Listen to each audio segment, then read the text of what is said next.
Many people believe that chocolate originally came from Europe.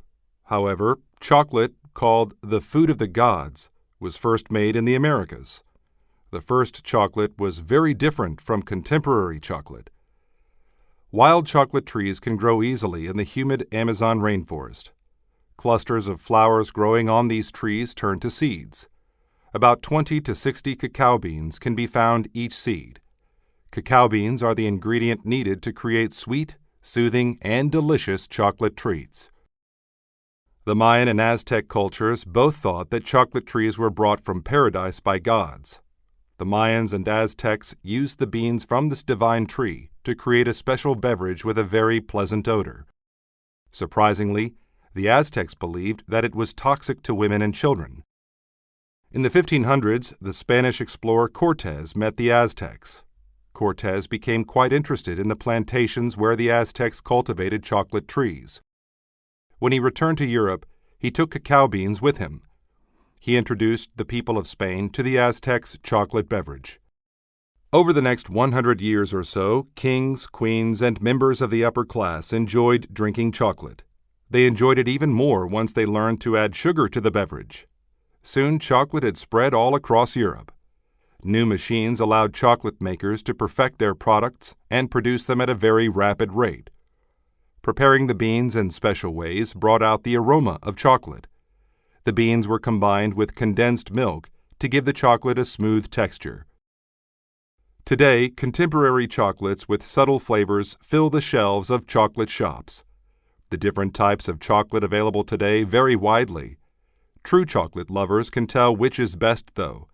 They will tell you that the flavor of high-quality chocolate stays on the palate long after you finish it. In the middle of the ocean, there is a small island shaped like an arc.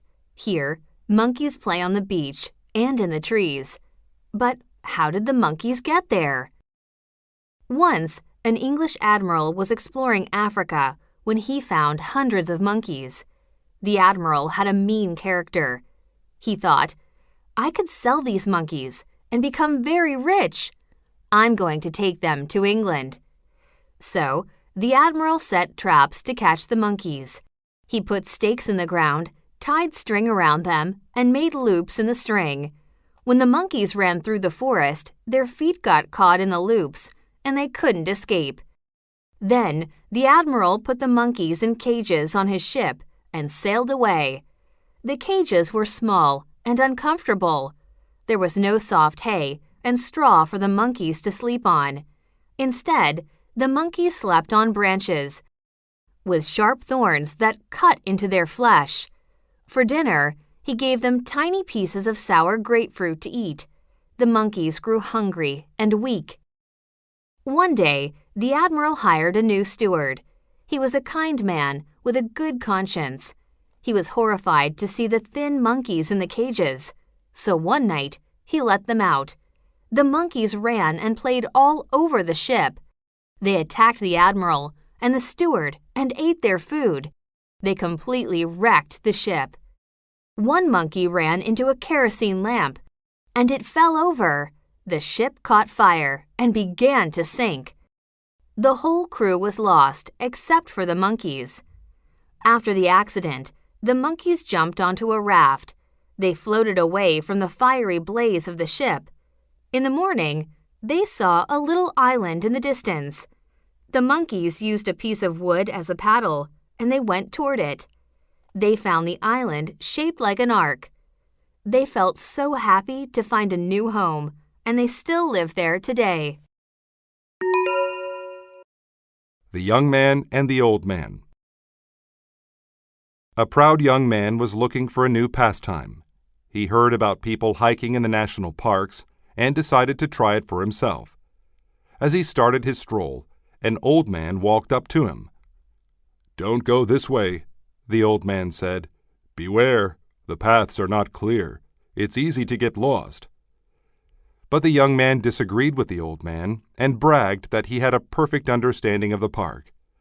"I've studied maps of this area," he told him. "I believe I have a thorough knowledge of these trails. I won't get lost." The old man listened to the young man and then admonished him for his pride. "I have walked these trails my entire life," he said. "If you think you will be safe, then go ahead." The young man ignored the old man and started along the trail. Whenever he had to choose between an easy or difficult route, he always chose the more difficult option. In addition, he was not conscious of which direction he was going. After a while, he decided to return home. Because his course through the wilderness was so indirect, he had no idea where he was. He looked at his map but could not pinpoint his location. He walked one path after another, but soon realized he was lost. The sun was going down, and sudden strong winds gave a hint that it might rain. Immense clouds filled the sky. Awesome sounds of thunder were audible from all directions. They echoed off the mountains. The thought of the eventual storm tormented the young man. He hurried in one direction, but soon switched out of confusion. Luckily, the path led him out of the park. When he arrived home, he knew that he had acted like an idiot. He realized he was lucky to be alive. He decided to listen to people with more experience than himself. The Singing Emperor. Nero was emperor of Rome from 54 CE to 68 CE, when a coup put an end to his young life. For some, he was a powerful ruler of incredible glamour, yet the consensus among most Romans was that he was a terrible emperor. Some even called him a beast and used the numbers 666 as a code for his name. Even today, this number is a symbol of the devil for many people. The chapels near the graves of the people Nero killed are some of the most famous churches in the world, but there was never a cry of outrage over the grave of Nero. Why did commentators think that Nero was so bad? He was a cynical man who harassed every member of his family, killing his stepfather, stepbrother, stepsister, wife, and even his own mother. He first tried to drown her in the sea, but she swam to safety, so he sent an assassin to finish the job. He tried to con the Roman people into believing that he was sorry, yet no one did. Soon afterward, most of Rome burned in a fire. The tragedy inflamed the people, and many thought that Nero was the one who had started the blaze. Some say he even sang the melodies of well-known songs while the Capitol burned. Nero blamed Christians for the fire and tortured them to death. After the fire, Nero built a beautiful palace with a giant dome over it, calling it his Golden House. A giant statue sporting Nero's hairdo and beard stood over the palace, which also had a large swimming pool and a garden that was illuminated by burning lamps. Nero built a long bridge to join the palace to the Forum, Rome's central market. He would sing songs on the rooftop and entertain anyone who listened. Many enjoyed his glamorous style, but others hated him for his selfishness. Nero's reign came to an abrupt end when the army organized a conspiracy against him. The soldiers wanted a new emperor, and everyone left Nero to die. While stabbing himself in the neck, he exclaimed in agony, "What a great artist the world is losing!" Soon after, a war began. When it was over, the new emperor tore down the hated Golden House of Nero forever. The Magic Computer. I had a difficult geography project to finish by the end of the semester. My teacher wanted it to be typewritten, so I went to the school computer room. But when I got there, all the computers were turned off. Apparently, there was a recent problem, and technicians were fixing it. I knew of some private study rooms downstairs. They were small and dark, and the computers were very old, but I had no choice. At least the computers were operating correctly. I typed and highlighted the assignment's title, Evaluate the Government's Response to Global Warming. But I didn't know what to write in my essay. Finally, I decided to find a book to help me. I went to the library, checked the book indexes, and eventually found a useful book. Then I returned to the computer. When I looked at the screen, I saw something so weird that I nearly fainted. The essay was complete. Had somebody in cyberspace written it? I didn't know, but I was very happy. I printed it out and handed it in. I got an A. After that, I used the computer for all my assignments. I'd type the title, wait a while, and the computer would do it. Every assignment was perfect. I never had to edit anything. I stopped paying attention to my teacher's lectures and spent my extra time in the gymnasium, and my grades got better and better. A month later, I was walking into class when my friend said, "Are you prepared for the test?" "What test?" I asked. "The geography test," he replied. "I hope you studied. It's worth 70% of our final grade." I failed the test, of course. I was completely ignorant about the subject. After that, I made a resolution never to use the magic computer again. The moral of this story is that if you cheat at school, you won't learn anything. According to animal classification, gorillas are among human beings' closest living relatives. Like us, they are intelligent, social creatures. Yet movies such as King Kong aroused people's darkest fears about these misunderstood animals. Dian Fossey changed all this by gathering empirical information that proved that they were gentle beings. Fossey first became interested in gorillas on a trip she took to an African jungle. She did not want to study gorillas while they were in the custody of zoos, but hoped instead to explore how they lived in nature. To do this, she tolerated the exclusion of her friends and family and set off to live in a mountain forest, knowing that the gorillas frequently flocked to the hills of the Congo and Rwanda to graze on native plants. And then she waited. Fossey soon discovered the gorillas. She tried to watch them as they would congregate, but they dispersed when they saw her. However, over time, these fascinating creatures became accustomed to her presence. They soon began to treat Fossey simply like another member of the family. Fossey's favorite was a baby named Digit, whom she nursed in 1967 when he injured his hand. For a time, Digit clung to her as if she were his mother. He grew up to be a strong alpha male, the king of his gorilla troop. Fossey believed that Digit was able to comprehend her love for him. When he was killed by hunters in 1977, her heart was broken. Fossey knew that gorillas were dying very quickly and might eventually become extinct, so she used her articulate voice to tell Digit's story to the world. Soon, every country was buzzing about his terrible end. Fossey created the Digit Fund in his memory. Gorilla hunters never lived in compliance with the laws. Fossey herself was killed in 1985 and was buried next to Digit. Scientists and park rangers still clash with hunters, but thanks to the efforts of Fossey, gorillas still live free in the wild. Her short life embodied great courage, curiosity, and integrity. An architect's plan.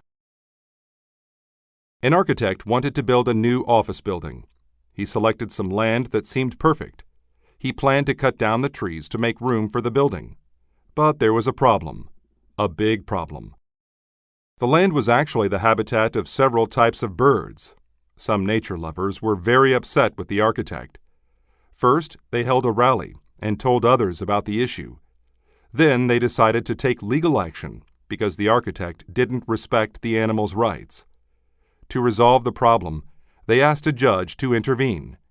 The judge could not call any witnesses for the nature lovers, so he first asked the architect to tell his side of the story. "Why are you going to destroy the birds' habitat?" the judge asked. The architect replied, "I have the deed to the land. I want to make a great building there. As you may know, all my buildings become memorable landmarks." Then one of the nature lovers spoke. "We believe that there's no reason to destroy all the trees. We just want to protect the birds." The judge then made his decision. "I proclaim that the office building should be built," he said. "It is not a crime to remove those trees. I cannot give you a sentence for any offenses, but I feel obliged to make one request. I will only allow you to use half of the land. The other half will remain free so the birds have a place to live." The nature lovers could not conceal their gratitude. All of the people cheered. The architect said, "I have an idea. I will volunteer my time and efforts to design a new type of building. It will provide bushes on the roof where birds can live. There are enough resources in my company's bank account to create the best building ever made." The architect did exactly as he had promised. He built this new type of building, which was loved by everyone. Janie and the music player. Janie had constant thoughts about getting a music player. One day, she was late to class. She hurried down the hall, but halted when she saw a backpack on the floor. She looked inside and found nothing but some books. She reached inside the bag and felt a small object at the bottom. It was a music player, enclosed in a black case. Janie tended to be honest, and she had no valid reason to take the device. However, her desire for the player influenced her decision. She shyly put the device into her own backpack. When she arrived at class, she gave her teacher the bag. "I found this," she said. Ms. Johnson asked, "Does this backpack belong to anyone?" A girl named Linda claimed the bag. Linda looked inside and yelled, "My music player is missing! Janie took it!" Janie answered, "I did not." Linda responded, "You were the only one that had access to it. If your version of the story is true, you'll let Ms. Johnson check your bag." Janie started to perspire as she realized the impending trouble she was in. She gripped her bag tightly. Ms. Johnson took the bag from Janie. Inside, she found the player. "Janie, I never expected this kind of conduct from you," she said. "You've always been such a good student." Ms. Johnson gave Linda the player. Linda said, "Miss Johnson, look!" There was a crack along one side. She turned it to the on mode, but it wouldn't work. It must have snapped while Janie was holding on to the bag so tightly. Mrs. Johnson called Janie's parents. They were very upset.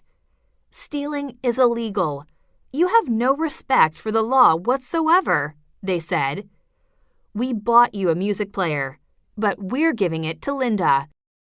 It will replace the one you broke." In the end, Janie's bad behavior left her with nothing at all. When George was just a boy, he didn't have any parents. The rumor was that they had died in a car accident. Many bad things could have happened to George, but he was lucky. He was sent to live alongside other children without parents. There were kind people to assist George and help him go forward with his life. However, he was a pessimistic and mean little boy. George was often outraged. He told mean rumors about the other kids. He smashed furniture and even slapped other boys. He defied anyone who tried to help him, and soon it was difficult for them to forgive him. But George did display a love for one thing. He loved to play baseball. Whereas he was lazy in school and liked neither the subjects nor the teachers, he was lively and happy when he played baseball. One of George's teachers noticed his talent. He began to work with the boy. At first, they only talked about baseball. The teacher watched George play. He was a very efficient hitter. He almost never missed the ball. The teacher thought that George looked majestic when he played. When George hit the ball, it flew through the breeze as if it would never come down. In time, they began to talk about other things. They talked about George's family and his dreams for the future. They developed a very good relationship. As George got older, he began to grow. His appetite was huge. He ate and ate. He got stronger. Soon the other boys and even the teachers looked small and feeble next to him. Everyone thought that this was the start of a great baseball career. When George got his first job as a baseball player, he gave most of his wages to the people who had helped him as a boy. He hoped that other children would also find a way to live happy, successful lives. Anton's Great Discovery. Anton van Leeuwenhoek was a Dutch cloth merchant. His life began to change after he got his first microscope in 1653. It was a very simple microscope. It had a lens in an upright stand. It could make small things look large. It was handy for looking closely at cloth. Soon, Anton felt a longing to build a more powerful microscope. He dreamed of using it to make an important scientific discovery. He wanted to become famous. 3 decades later, he did. For many years, Anton experimented with microscopes and lenses. Eventually, he constructed a very powerful microscope. If he had sold the concept to others, it would have made him very rich. However, Anton refrained from surrendering his secret to anyone. Instead, he wanted to use it to become famous. So he used his secret microscope to study the natural world. One day, he was looking at saliva from his mouth with the microscope. In the saliva, he saw numerous tiny particles. Some of them were moving. He thought that the particles were tiny organisms. So, he isolated them from each other and studied each one carefully. Then he classified them into different categories. Some were round, others were long and had tails. All were alive. Anton was so excited. He knew he could become famous now. He was the first person to see these tiny organisms. So he drew diagrams of the organisms and sent them to a group of scientists in London. The scientists were sophisticated men who did not believe tiny, animate organisms could live in our mouths. Anton made a plea for them to come to Holland to see the organisms with their own eyes. The men took a ferry to Holland and met Anton. They performed a careful review of his work, and they conceded that he had made a worthwhile discovery. Anton van Leeuwenhoek had discovered bacteria. After decades of hard work, he had become famous. The war. Sometimes famous people are vain. They only care about themselves. But Josephine Baker was an exception. In the 1930s and 1940s, Baker was one of the most famous women in France. She was a big part of the new jazz genre and culture and had a diverse group of fans. The French people especially loved her, and she loved France. So when World War II started, she wanted to help the nation that had given her so much. In 1940, armed German troops entered Paris. When this happened, some French people formed a secret alliance. It was called the French Resistance. The group worked for the defense of France. It helped the European and American armies fight the Germans. Baker was an important member of the resistance. She had 3 jobs. The first was to carry messages to and from other members. The messages were written in code on her sheets of music. The second was to provide shelter and supply goods to resistance members. It would have been dangerous if the Germans found them. Baker's third job was the most important. Baker held concerts for European politicians and army members. She lured them in, promising an entertaining show. She enchanted them with her singing and dancing, and got lots of applause. But Baker was always equipped with a small notebook at these concerts. She listened for details about the war and wrote them down. Baker sorted the details and gave authoritative reports to the resistance. Some thought Baker's fame would be an obstacle. The Germans knew who she was, but they didn't think she was smart enough to work for the resistance. So she could get information from the Germans easily. This helped the resistance and the French army save lives and win the war. Baker had a big impact on the resistance's work. She got many awards for her help. When she died, the army had a special ceremony to thank her again for her bravery. The sun and the north wind were talking to each other in the sky. The north wind was saying that he was better than everyone else.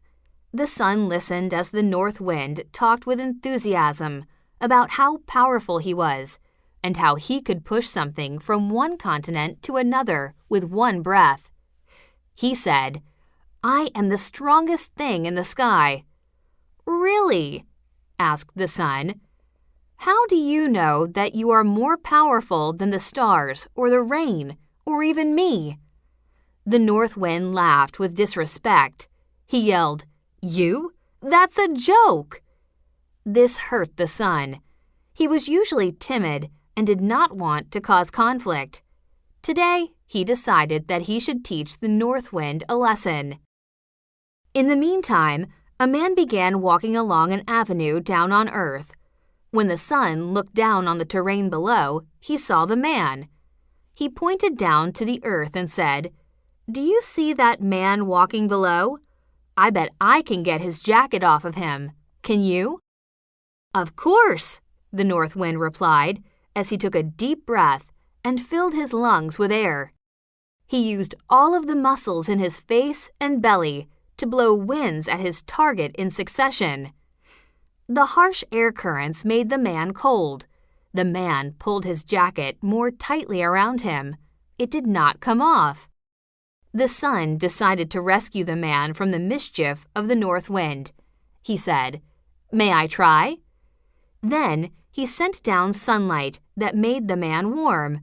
The man leaned against a tree. He took off his jacket and enjoyed the nice weather. "You are very powerful," the sun said to the North Wind, "but you use violence in your bid to appear strong. You should think of an alternative. The strongest people don't use force to get what they want." The Big Race. Alex woke up scared because of a nightmare. In it, he was running a race. Just before he reached the finish line, he fell. Alex thought that, in a subconscious way, his brain was trying to warn him about something. He was going to run in a race that day. Did the dream mean he was going to lose? He became irritable. "Good morning," said Alex's mother. "I brewed some coffee and made you a special breakfast." Alex didn't want it. It had too much sugar. He needed something nutritious. So he prepared a meal that contained a lot of protein to maximize his energy for the race. Then his father asked, "Do you want help packing your stuff?" "No," replied Alex. He wanted to make sure that he had all his equipment for the race. Alex's family got in their van and drove to the track. When they arrived, a boy ran toward Alex. "Can I have your autograph?" asked the boy. Alex had many fans. He usually charmed everybody he spoke to. However, today Alex refused to give the boy his signature. He needed to think about his race. He took his jump rope from his bag and started his usual workout. Maybe exercising would help him forget about the nightmare. "The race is about to start," said the coach. Beads of sweat formed all over Alex's body. All he could think about was his terrible dream. He thought it might be his destiny to become a loser. While he was thinking, he didn't hear the horn that meant the race had started. The runners zoomed toward the finish line. By the time Alex started, he lagged far behind everyone. He couldn't run fast enough to catch up to the others. He had lost the race. He shouldn't have let the nightmare affect him. He should have stayed focused on the race. The Brothers and the Bread. Two brothers wanted to go outside and play. However, because the only bread in the house was stale, their mother told them they needed to bake fresh bread. "I have to have the car repaired," she said. "When I return, if the bread is ready, you can play." The brothers hurried to prepare the bread, but they were not careful enough. They didn't sift the flour. They were careless and sprinkled too much salt into the mixture. The dough needed to be soft and flexible, but the salt made it into a lump that was as hard as a brick.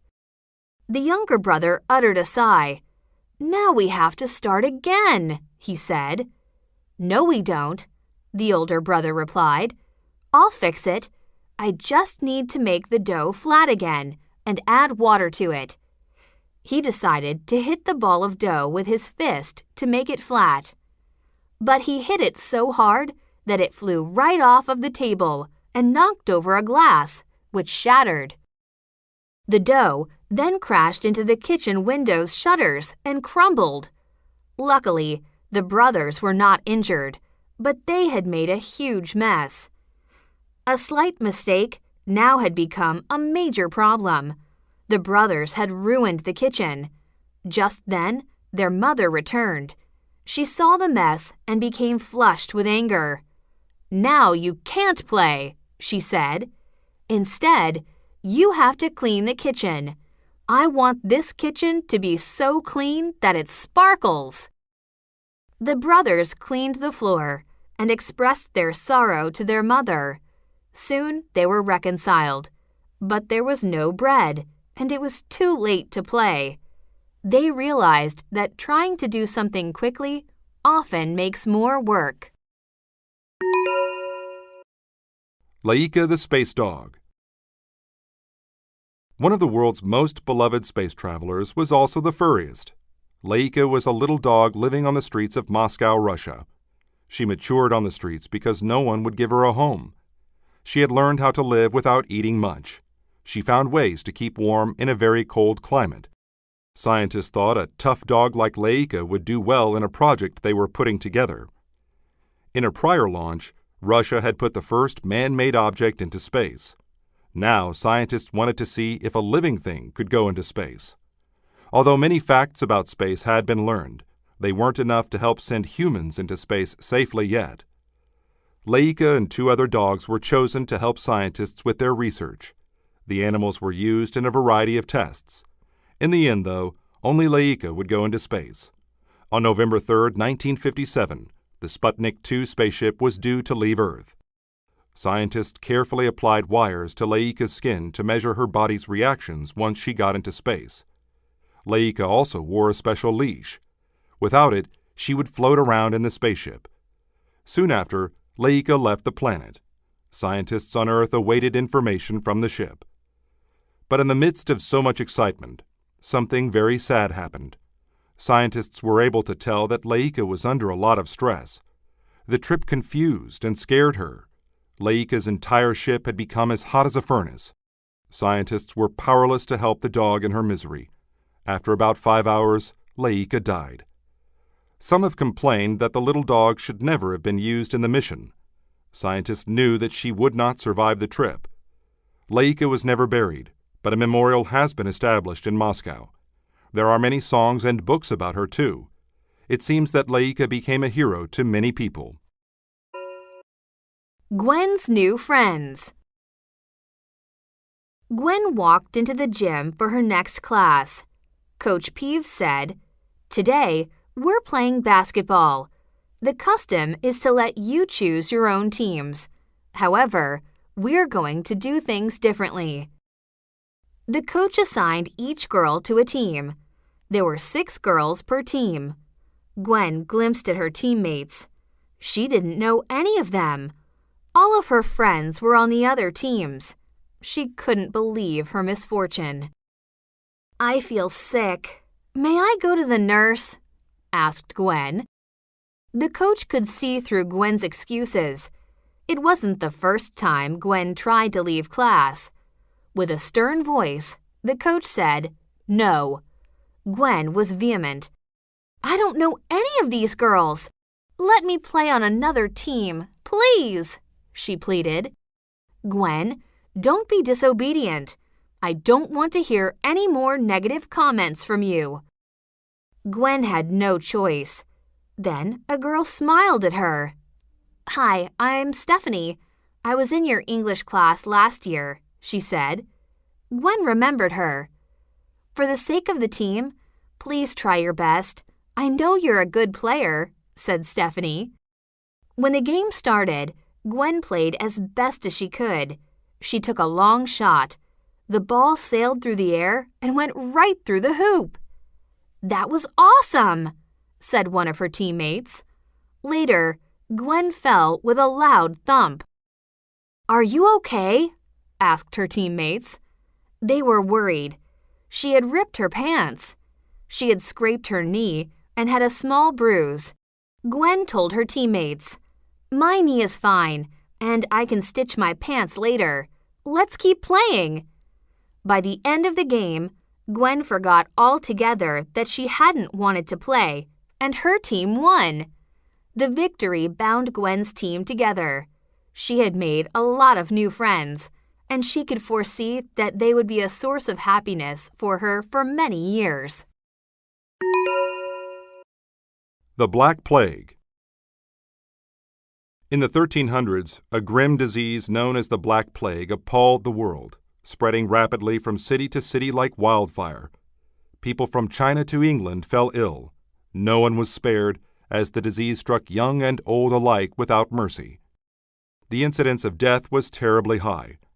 1 out of every 3 people in Europe perished. Some, however, believe it to be 1 out of every 2. Overall, between 75 million and 200 million people passed away, greatly changing the demography of the region. It would take 200 years before the population level rose again. The Black Plague created fear that knew no bounds. The first symptom to occur was the onset of a fever, quickly followed by a terrible pain in the patient's gut. The patient's skin then turned black, their armpits swelled, and blood poured out of their bodies. The victims were in great distress, which was worsened because those around them were afraid of any contact, making the victims' suffering even more horrible.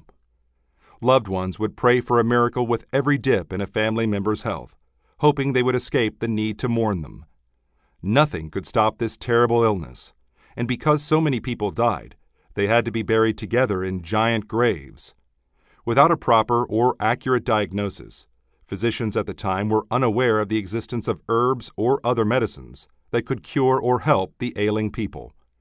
The doctors were negatively critiqued because of this perceived failing, so several efforts were made by others to find cures.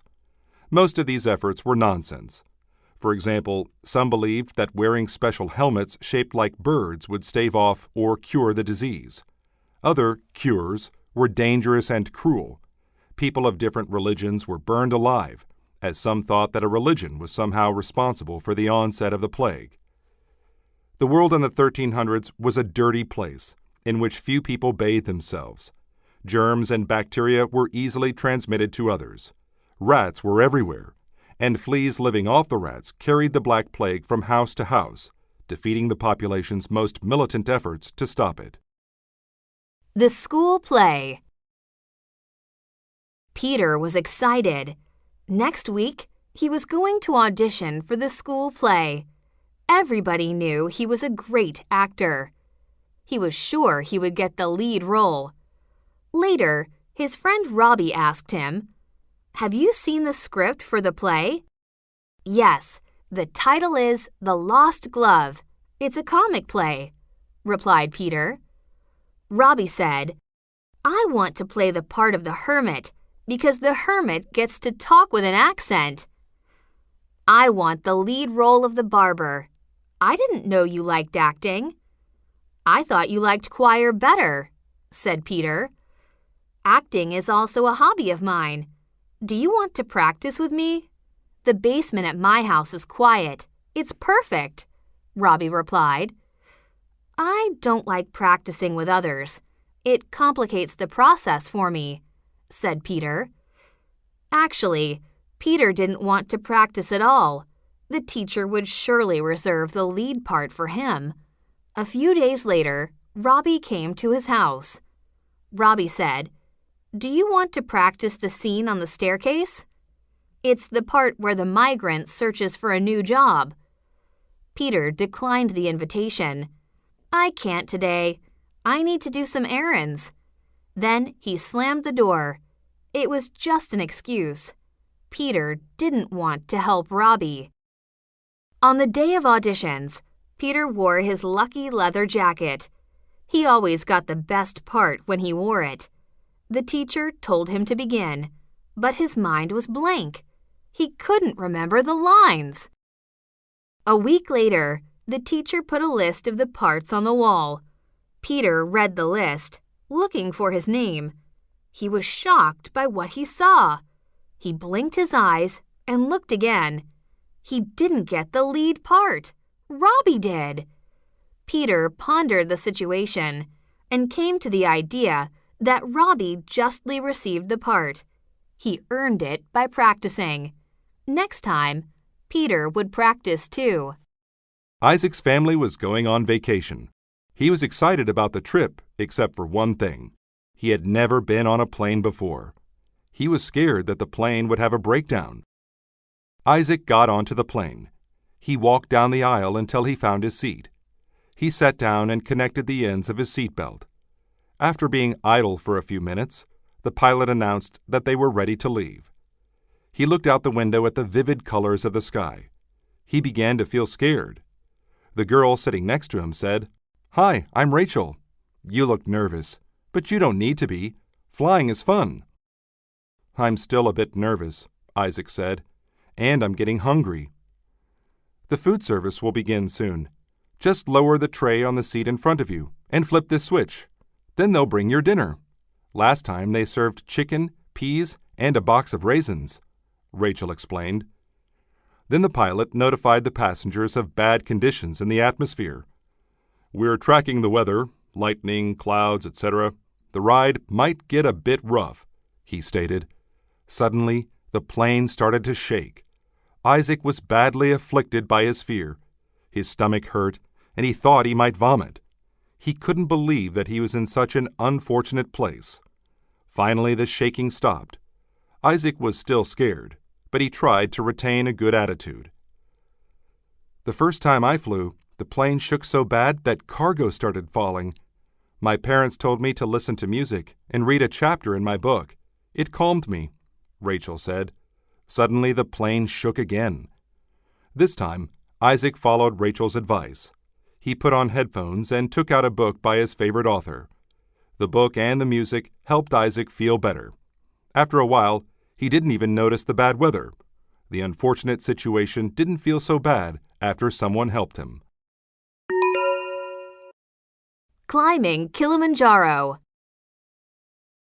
With great ambition, it is now possible for everyone in good health to attempt climbing Mount Kilimanjaro, 5,895 meters. The path to the top of Africa's tallest mountain has many cabins for climbers to use, while other routes have caves where people can camp. Unlike other mighty mountains such as Everest and K2 in the Himalayas, Kilimanjaro can be climbed even by novices. For this reason, a growing contingent of people who are fond of adventure are coming to Tanzania. Still, not every optimist's dreams will come true, and several will be forced to turn back mid-hike. What impairs some climbers and makes others successful? Kilimanjaro is only for people who are sufficiently prepared. If you become ill, there is no ambulance to take you to the hospital. Instead, your guides will have to haul you down the mountain if you break your ankle or have difficulty breathing the thin mountain air. For this reason, burning calories by exercising before the trip is vital. Healthy nutrition is also strongly recommended in order to ensure you have ample energy and are as strong as possible. Some people exert themselves too much by attempting to rush to the top, acting as if they were trying to meet a deadline. These impatient climbers often turn back due to exhaustion and sickness. Instead, those who flank the group and proceed slowly are more likely to get to the top. Guides make efforts to forbid people from climbing too quickly, constantly whispering, "Pole, pole," which means slowly, slowly, in Kiswahili. Those who successfully haul themselves to the top have a great reward. The views are breathtaking. Sadly, because of global warming, much of the ice on the mountaintop has melted in recent years. Before long, there will be none left at all. For this reason, many people are marking their calendars and planning trips to Tanzania, hoping to see the beauty of the icy summit before it's too late. The Teller and the Thieves. A teller at a bank suspected some of her fellow employees of not being very trustworthy. She thought they were stealing. In order to catch them, though, she needed some way to link them to the crime. She had a background in religion and folklore. She remembered that one religion's literature had a myth that chronicled how a group of thieves was captured.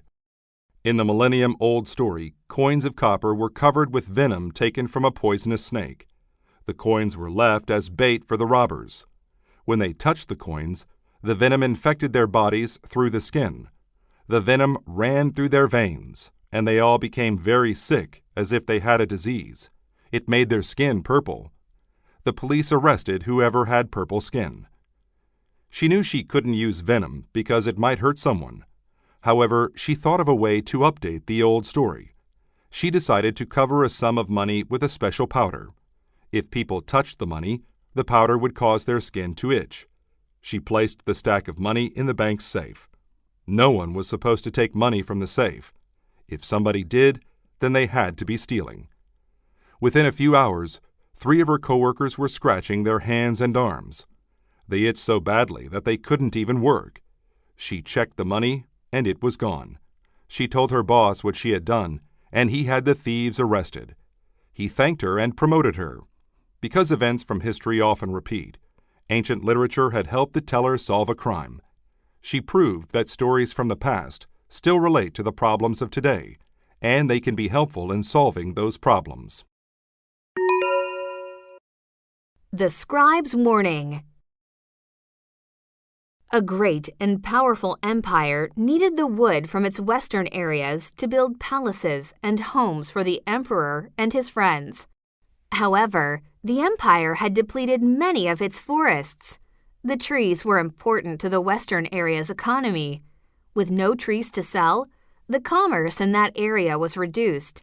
Citizens could no longer purchase the goods that they needed to survive. Their life became difficult. A poor scribe from the area wanted to help. He hitchhiked to the capital to ask the emperor for charity. He was invited to the palace. It was large and cozy. Tables were loaded with food, and fires burned warmly in every fireplace.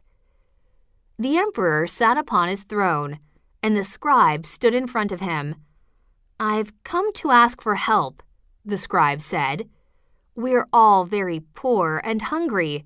You've used up all of the forests, and now we have nothing to sell." Then he added a warning. "If we don't receive help, I'm afraid that the entire empire will suffer. We must establish some unity." Upon hearing the scribe's request, the emperor's bad temper surfaced. He mocked the scribe. "You think I should help?" he said and laughed. "You should just be happy to belong to this great empire. You will get nothing from me." The emperor felt no pity for the citizens of the western area. They were condemned to starve. The scribe returned home with nothing. Not long after, an enemy invaded the empire from the west. They were marching to the capital. Because the citizens felt persecuted by the emperor, they remained neutral. They didn't fight the invaders, but allowed them to march freely to the capital. The emperor was defeated. If he had heeded the words of the scribe, then the citizens might have been the victors. But because he had treated them badly, they treated him badly in return. How the dinosaurs really died. Many scientists and intellectuals think that dinosaurs died when an asteroid smashed into the Earth millions of years ago. However, recently there has been some controversy over this theory. Some scientists think that it isn't accurate. They think that a tiny insect may have been the biggest factor in the death of these huge creatures. That insect was the mosquito. These scientists do think that an asteroid hit the Earth in the time of the dinosaurs, but that wasn't what killed all of them. At that time, insects, including the mosquito, were beginning to evolve. Today, we can regulate the number of mosquitoes with pesticides, but that was impossible millions of years ago. The mosquitoes multiplied quickly. And they were certainly not idle. Since there were so many mosquitoes, it was easy for them to bite many of the dinosaurs. When they bit another living thing, the mosquitoes passed along a deadly disease. So the dinosaurs were stricken with the disease. The vast majority of them, from the vegetarians to the meat-eaters, died. To reinforce this idea, scientists stress how gradually the dinosaurs died. If an asteroid had killed them, they would have died very quickly. But the number of dinosaurs decreased slowly. In addition, scientists have found genetic material of mosquitoes in fossils. This material proves that mosquitoes existed back then. Although there may have been other factors, the dinosaurs died mainly because of disease, the scientists say. No matter how it happened, The dinosaurs' death had a major impact on other living things. Many dinosaurs ate mammals. After the dinosaurs died, mammals were able to evolve and produce offspring. Birds also evolved. Scientists have analyzed the genomes of birds and have discovered that birds have identical genetic material to some dinosaurs. So there may still be dinosaurs among us after all. Becoming a healer. Years ago, I worked at a small health clinic in a remote country. I had gone there to treat an obscure syndrome. It attacked people's lungs, causing them to need a machine to breathe. I was trying out a new medication to treat these people instead of using the machine. If I was successful, I would become famous. Everything was going fine until war broke out in a nearby country. Many people from that country fled the hostile invading army. The army wanted to dominate the people, but the people didn't want to be oppressed, so they walked hundreds of miles across the dry, sandy land to get away. Some of these people came to our clinic for treatment. I talked with them and learned of their difficulties. They did not beg or complain. I was impressed by their dignity. There was one woman I will never forget. Her son suffered from a shortage of food and stomach pain, and she didn't know what to do. Neither did I. I was not skillful at treating lack of food. Nonetheless, when I saw her sadness, I knew I had to help her son. The woman had been feeding her son bread and water. She had an incorrect belief that it would be enough for him. However, I knew that he needed to eat vegetables too, so I took her outside and showed her a dense patch of plants you could eat. I taught her how to dig up the roots, peel them, and cook them for her son. I explained that she should increase her son's intake of these vegetables. Likewise, she should try to get him some meat once a week to help him regain his strength. I sent her off with a prescription for some pain medicine, but she also left my office with some new cooking skills. This was progress. A few weeks later, she returned to tell me her son was healthy again. As thanks, she gave me a beautiful earthen bowl. I never became famous, but I kept that bowl to remind me what it truly means to heal someone. Eliza disliked Australia. Firstly, she'd had to spend 20 uncomfortable hours on an aircraft getting here. She wanted to go to the beach, but her husband was a zoology professor and wanted to look for some interesting animals. So now she was traversing a swamp in the midday heat. "Let me sit down, Gilbert. I'm not hardy like you," she said eventually. They sat under a tree. There were lots of birds in that secluded, rural place, and they watched them flying overhead. Then suddenly, Gilbert saw something on a rock. "That's strange," said Gilbert. "That looks like a red swamp lizard, but I thought that species was extinct." He carefully picked it up. "Yes, it is. I'm going to take it back to the Zoology Institute. They will be filled with so much jealousy when they see what I have found." "Are you sure we should take it from its home?" asked Eliza. "Nonsense. Many animals migrate. They're used to changes," said Gilbert. I don't agree with the principle of it," said Eliza. "It isn't ethical." But Gilbert was decisive and took the lizard back to the hotel in the city. He thought that this find would make him a highly esteemed celebrity at the Zoology Institute. For the next few days, Gilbert fed and nurtured the lizard. But the lizard wasn't happy. It lost its beautiful red color and began to look ordinary. In fact, Gilbert started to wonder whether it was special at all. He went outside and found a common lizard on a piece of concrete. When he compared them, they looked exactly alike. The lizard was only red in the swamp. Gilbert said to Eliza, "I'm going to return this lizard to the swamp. I've learned an important lesson. Home is where we are happiest. At home, we are special, like the red lizard. We can never be so happy when we are away." "Good," said Eliza. "So can we go home now?" Jane and her father, Mike, owned a second-hand boat. They called it High Hopes. The two loved to spend time together on the ocean, and would often go on long fishing trips. Mike taught Jane how to perform important tasks. Jane learned how to steer the boat and adjust the sails. She learned how to put grease on the gears of the motor. She learned how to lift the anchor and secure it by putting a rope in a slot. Jane liked helping her father, but she thought that she wasn't very good at it. Sometimes she omitted important steps and made frequent mistakes. Jane thought she wasn't capable of manual labor and did not have the knowledge she needed. Mike wanted to prove to her that she was indeed capable and important. He thought of a tactic to test Jane's skills in the context of an emergency. He hid under the deck and pretended to be trapped.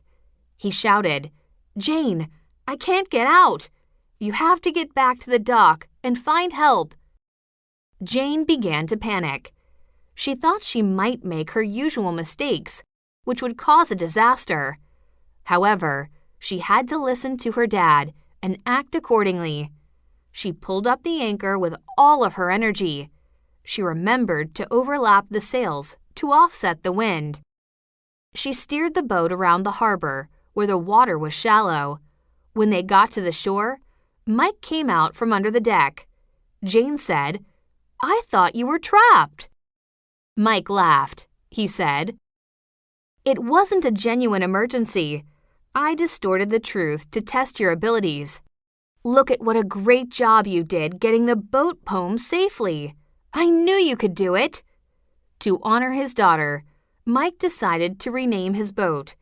He designated it Jane's Pride and painted the name on the front of the ship. Jane finally had something to be proud of. A dying forest. Rainforests provide much of the world's oxygen supply, but the forest's exotic trees and animals are being destroyed to make room for farms and roads. People have been trying to conserve rainforests for years, but another type of forest, the cloud forest, is just as important and beneficial to humans. Cloud forests are also in danger of disappearing, but little is being done to save them. These forests are located at the tops of mountains, generally near the equator. These humid, wooded mountain tops are mainly in African and Central and South American countries. They are called cloud forests because their height allows for the formation of clouds among the trees. Rainforests produce large amounts of oxygen. Cloud forests produce comparative amounts of water. The trees in these forests pull water out of the clouds. The moisture gathers on the leaves. When it drips, it is deposited into streams. The streams flow into towns at the bottom of the mountain. Then the water is distributed to people. The yearly cumulative rainfall in these areas is 173 to 198 centimeters. Cloud forests can pull in up to 60% of that. This water is crucial to the plants and the people in the area. It helps them survive. Cloud forests are also the birthplace of countless species of plants that can't be found anywhere else. One small cloud forest has the capacity for as many types of plants as there are in all of Europe. There are so many, in fact, that scientists haven't made a comprehensive list of them yet. These forests are being destroyed with increasing frequency. Trees are being cut down, and roads are being built in their place. Some people have an objective to get federal money to protect the forests, but they have had little success. Another strategy is to replace the destroyed plants. That, too, has been difficult because the plants are so unique. There's plenty of work to be done, but saving the cloud forests is still a possibility. Plague of Athens. Thucydides was the world's first historian. Presently, we get most of our knowledge about ancient Greece from his writing. But Thucydides didn't just write about history, he lived through it. However, he almost didn't survive one historical event, the Plague of Athens. In 430 BCE, an army attacked the city of Athens, where Thucydides lived. Thousands of people hid from the army behind Athens' large walls. The city became very crowded as the population expanded. Then, a horrifying disease broke out. People summoned doctors, but it was to no avail because no one understood how the disease spread. It seemed random. They didn't know that it was an organism. Instead, they defined disease as a punishment from their gods.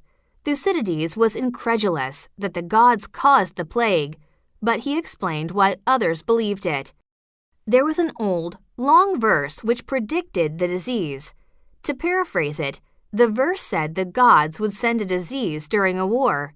As a result, large crowds gathered at shrines to ask the gods to stop the plague, but the situation only worsened because these people were so close to each other they became sick.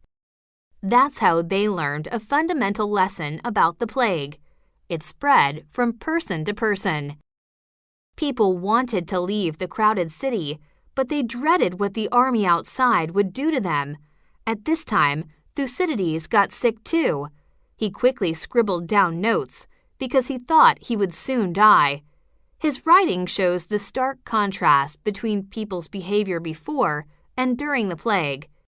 There were riots, and people ignored laws. They didn't think they lived long enough to be punished. Many sick people were left to die in solitude because no one wanted to be near them. The plague lingered for 2 years, but luckily, Thucydides survived.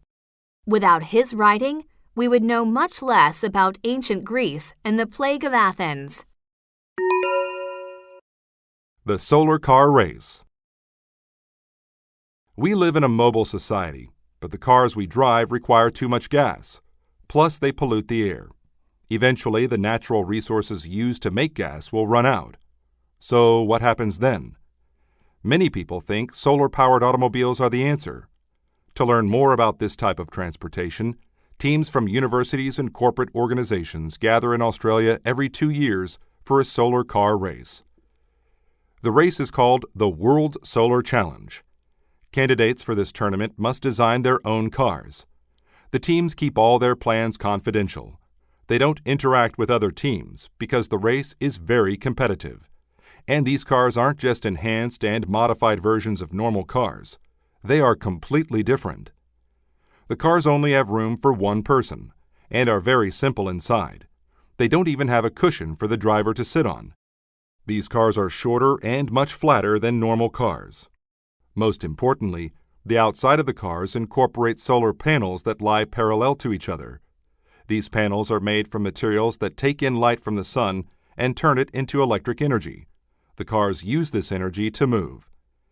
These cars race over 3,000 kilometers across the Australian territories. The drivers have to follow strict guidelines. They must stop at certain intervals to change their batteries. And unlike normal race cars, they can't go very fast.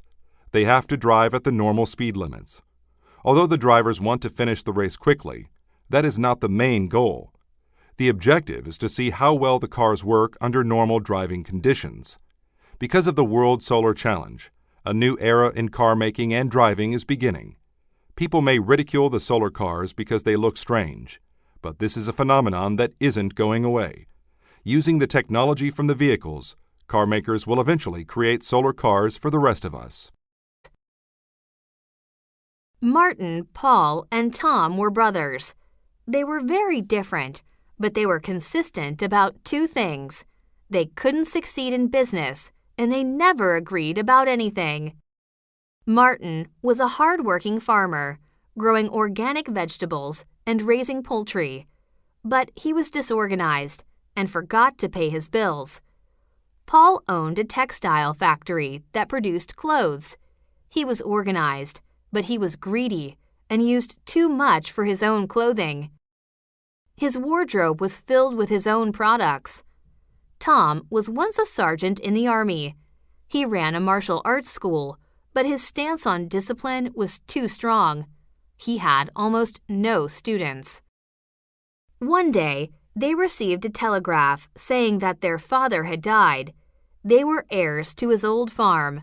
They planned to sell it as soon as possible, so they went to see it, even though there was a terrible storm. The house didn't look great, but there was a lot of land. There was so much, in fact, that they could barely see its boundary. Suddenly, the storm got worse. The sheer force of the wind almost knocked them over. Martin said, "Look, it's a typhoon. Paul said, no, it's a cyclone. Tom said, no, it's a tornado. They argued until Paul began to wail and said, whatever it is, it's coming right at us. We're doomed. The three brothers scrambled inside the old house. Martin said, if we survive, we must stop fighting. This farm could be great if we fixed it up. With my hard work, Paul's organization, and Tom's discipline, we could run a great business together. The storm finally ended, and luckily, it didn't wreck the farm. Just think, Martin said. It took the chaos of a typhoon to bring us together. Paul replied, you mean a cyclone brought us together. Tom said, didn't I tell you both that it was a tornado? The brothers never agreed on what kind of storm it was, but by combining their skills, they started a successful farm.